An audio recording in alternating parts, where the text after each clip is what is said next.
Mellow greetings, everybody. My name is James. I am from the internet, and today we are going to talk about the trials and tribulations of Donald Trump and his apparent 72-hour cycle through the COVIDs. You know, for the rest of us mere mortals, a diagnosis of corona with multiple physical symptoms leads to a very touch-and-go process of trying to get tests, trying to get hospitalized, and then hopefully getting those done in time that you can possibly get enough medication and enough treatment to avoid being put into a medical coma and having a tube put in your throat so you can breathe, and having a plastic bag taped to your ass because you're in a medically induced coma and they still feed you liquids intravenously. And yeah, that happens. That's the fate of most people who contract corona and have multiple physical symptoms. But, you know, apparently, if you're following Donald Trump's Twitter feed and the news coming out of the White House, it's the Lord's work. Truly the Lord's work. Oh, these are the times we live in. So I want to run through real quick sort of the timeline of what happened over the weekend and how he went from, you know, miraculously almost dying to miraculously being healed, the marketing behind this whole process, and how even though he took a beating in the polls, how him and his campaign are going to look for a way to pivot this into a win to get some kind of momentum because, you know, we now have a month before the election. So to start with, after the week of super spreading from the Supreme Court nominee announcement in the Rose Garden to the debate, to the rally in Minneapolis, to the closed door special events in New Jersey, you know, Donald Trump finally has to come clean, admit that he tested positive for the Rona, and of course didn't tell anybody for like 2 days, and thus help the super spread just continue through the West Wing. Well played there, Donald Trump. Again, trying to manage, you know, the marketing. If nobody knows he has the Rona, and, you know, if he doesn't get bad physical symptoms, then if people around him get sick, well then, hey, look at Donald Trump. He's the guy who's just churning through it. Yeah. Fortunately, it didn't work out that way. However, the spin was in the second they could try. So Donald Trump gets very ill, announces that he's going to have to go to Walter Reed Medical Center. And of course, the White House, through Ivanka Trump and then through his campaign people, released some images of Donald Trump hard at work. Yeah, look at Ivanka, look, Dad. Nothing can stop him from working for the American people. He's relentless. Relentless is definitely one way to describe Donald Trump. Yeah, I mean, they even issued another one. Look at him. Yeah. He's churning through it. Look at him. He's sitting at a table. He's signing papers. It's impressive the way he signs papers. We know he's very taken with it. You know, there's all these great pictures of him like holding some proclamation and executive order he signed, which he's still signing at a historically high clip.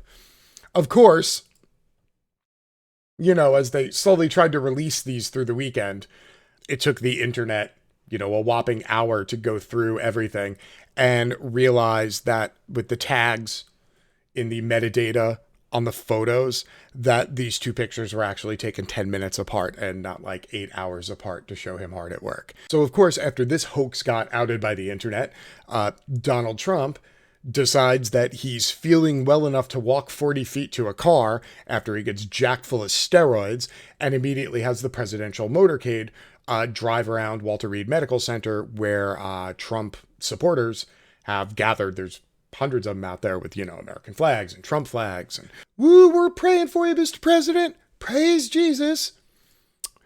So that happened. And this is where I point out that after they had to drive around the baby man, and, you know, until driving around in the car seat, you know, made him tired, and then he wanted his binky and a nappy. The presidential motorcade and the presidential vehicles, not only are they bulletproof and armored, but they're also hermetically sealed in case of a chemical attack, which means Trump, now full of the Rona and just spreading it around, made a whole bunch of aides and Secret Service agents get in a hermetically sealed car with him and drive around for 20 minutes for a photo op, thus exposing even more people to the Rona, because again, this entire episode has been about Trump managing public perception of himself, about how he's strong and other people are weak. This is part and parcel of it.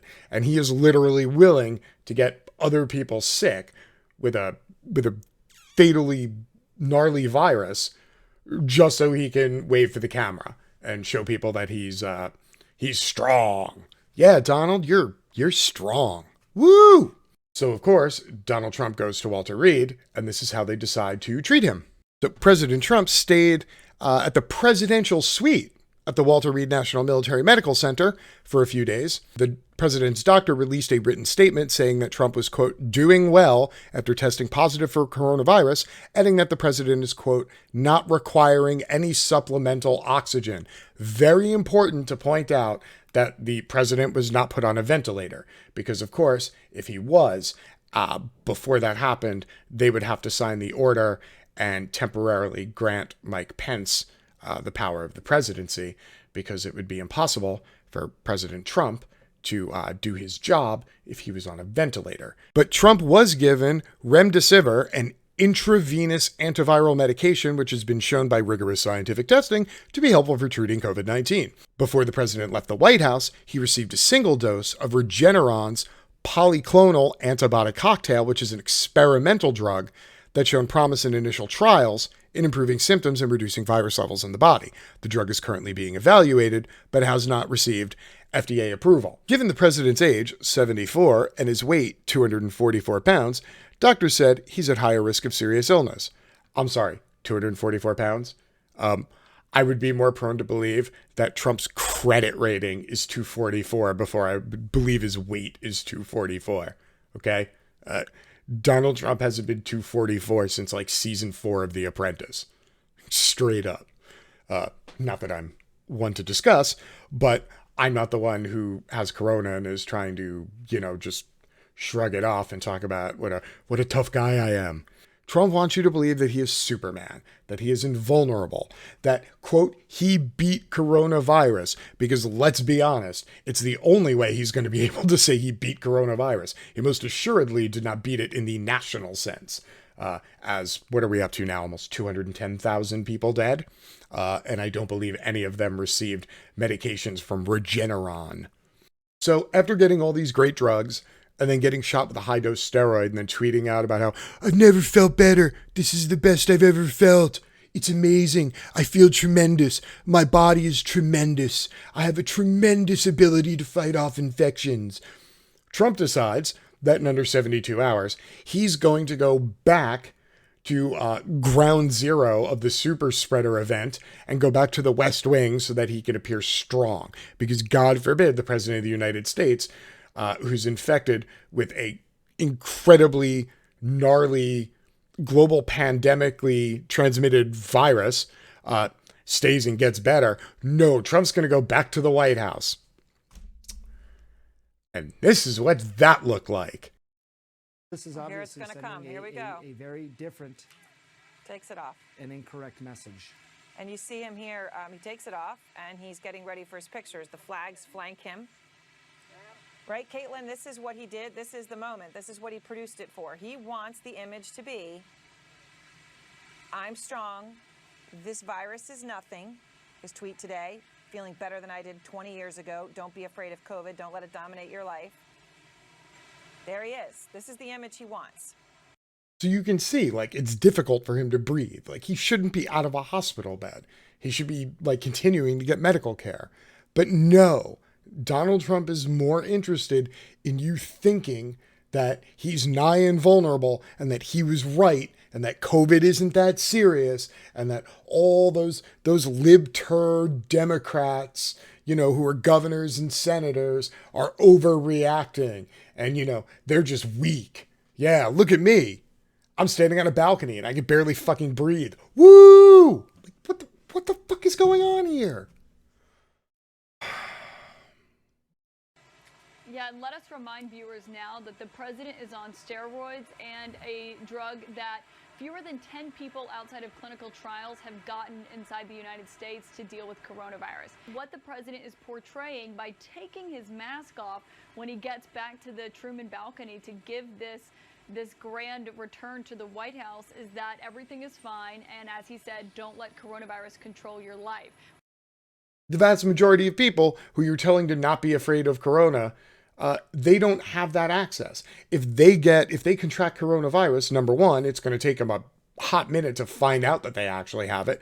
Number two, they're going to have to go to a medical place at least more than once before they're actually admitted, because every time there's a spike, the hospital has to choose who they do and do not admit because there's only so many beds available. You don't have that problem because, as we read, there's an entire presidential suite at the Walter Reed Medical Center.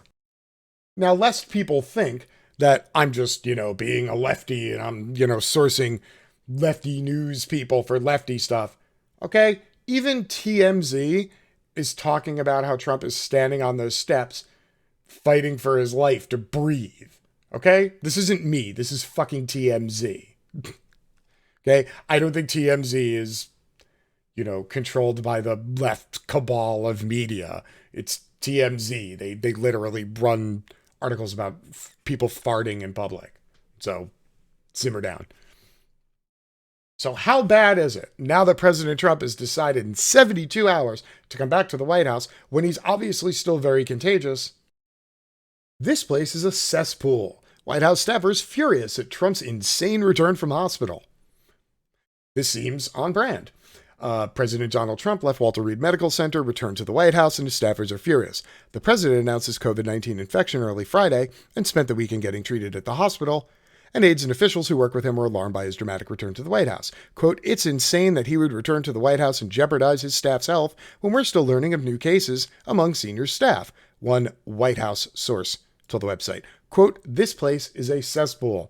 Oddly enough, it's been a cesspool for the last 3.5 years. It's just now more contagious than it used to be. Several others in the White House have tested positive for the coronavirus, and some staffers have expressed frustration about the lack of communication about the outbreak from Chief of Staff Mark Meadows.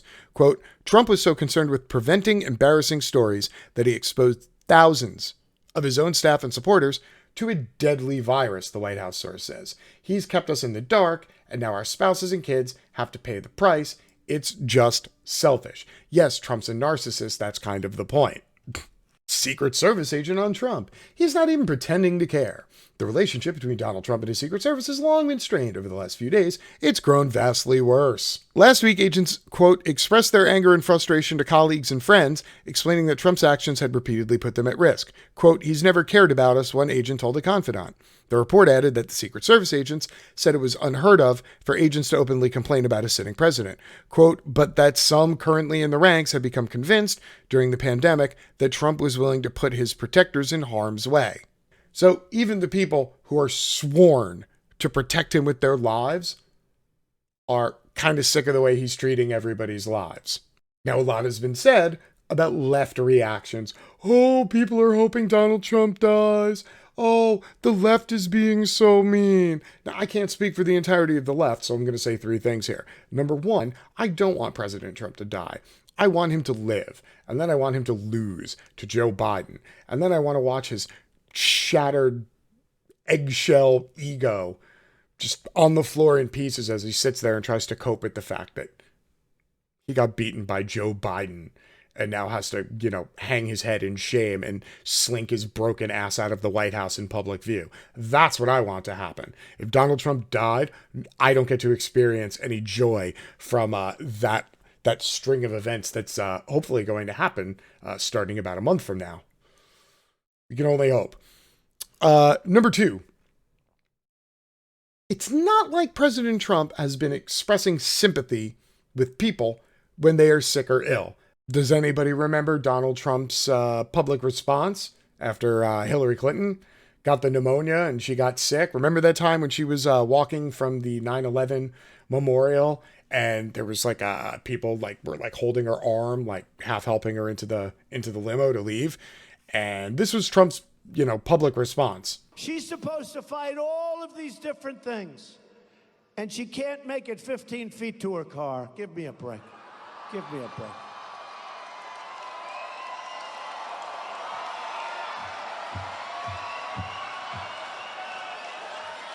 Give me a break. She's home resting right now. She's getting ready for her next speech, which is going to be about 15 minutes, and it's going to be in 2 or 3 days.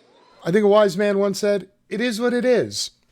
Last thing, now that we've gone through all this, Trump is back in the White House reinfecting people who are just constantly walking around in a whirlwind of fucking airborne viral particles. How's Donald Trump going to turn it to his advantage? Well, the Trump campaign says that Biden lacks firsthand experience of being infected with COVID. That's right. Donald Trump was so irresponsible, walked around without a mask, didn't have other people around him constantly wearing masks, was in enclosed public spaces with people without masks, basically puts himself in high risk to contract the virus. Now that he's had the virus, what's his campaign saying? Of course you should vote for Donald Trump because he has experience with COVID.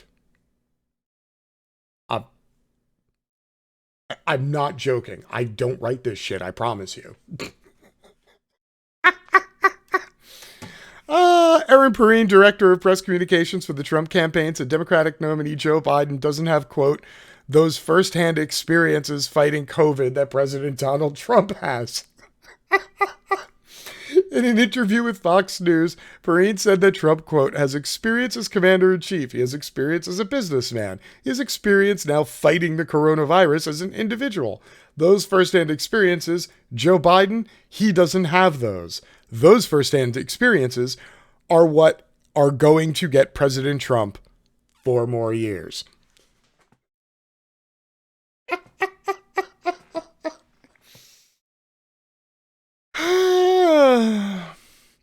A senior advisor to the campaign also echoed Perrine's comments that the president's personal encounter with coronavirus will make him better equipped than Biden to handle the nation's response to the outbreak. Quote, he's going to relate to those individuals who've been infected by coronavirus, who lost a family member to coronavirus, Mercedes Schlapp told Fox News on Monday. Now I think the president is able to talk from the heart of how COVID has impacted him, has impacted his family and his staff. That's right, ladies and gentlemen. You should vote for Donald Trump because he had COVID. I mean, not because his response was so horrible that 210,000 people died from COVID, but now that he's had COVID, he's totally going to come up with a better national response, how to deal with the public health crisis of a pandemic because he caught it. Peak Donald Trump, everybody. Oh, there's a month left. Who the hell knows what he's going to come up with next? But, stay strong, everybody.